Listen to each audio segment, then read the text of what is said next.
What if I told you that most people are not being held back by a lack of intelligence, talent, opportunity, or potential? What if the biggest obstacle standing between you and the life you want is you? Not because you're lazy, not because you're broken, not because you don't deserve success, but because your brain is often wired to protect what's familiar, even when what's familiar is hurting you. Today, we're going to talk about one of the most misunderstood psychological concepts in personal growth, self-sabotage. And by the end of this video, you'll understand why and how to stop. A few years ago, I worked with someone who had a dream. They wanted a better career. They wanted healthier relationships. They wanted financial stability. Every conversation sounded the same. I know what I need to do.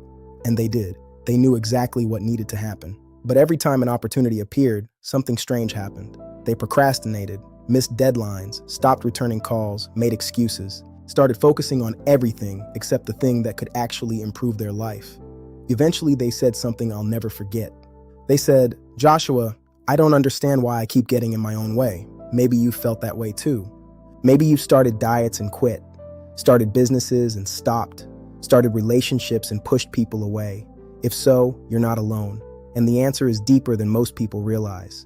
Most people think self-sabotage is a motivation problem. I don't. I think self-sabotage is often a protection strategy. Your brain has one primary job: to keep you alive. Not happy, not successful, not fulfilled, safe. And here's the problem. Your brain often defines safe as familiar. Think about that. Familiar and healthy are not always the same thing. Someone can grow up around criticism and later feel uncomfortable when someone genuinely compliments them. Someone can grow up around chaos and create it later. Success creates uncertainty. Growth creates uncertainty. Change creates uncertainty. And uncertainty can feel dangerous even when it's actually good for us. Psychologists often refer to this as maintaining a consistent self-concept.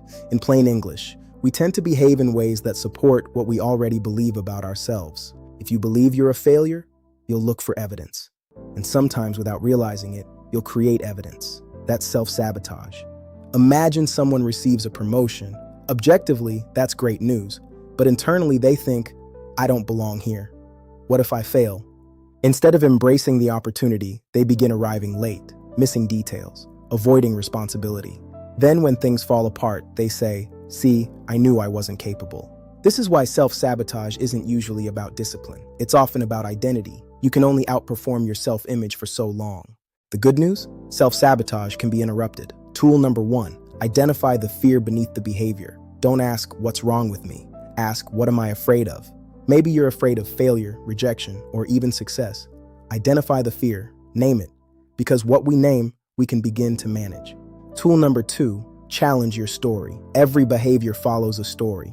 Pay attention to yours. Maybe it's, "I'm not smart enough," or "I always mess things up." Now ask, who taught me that? Is it true? What evidence contradicts it? Most people don't need a new life. They need a new narrative. Tool number 3, take one small action. Confidence doesn't usually come before action. Confidence follows action. One action creates momentum.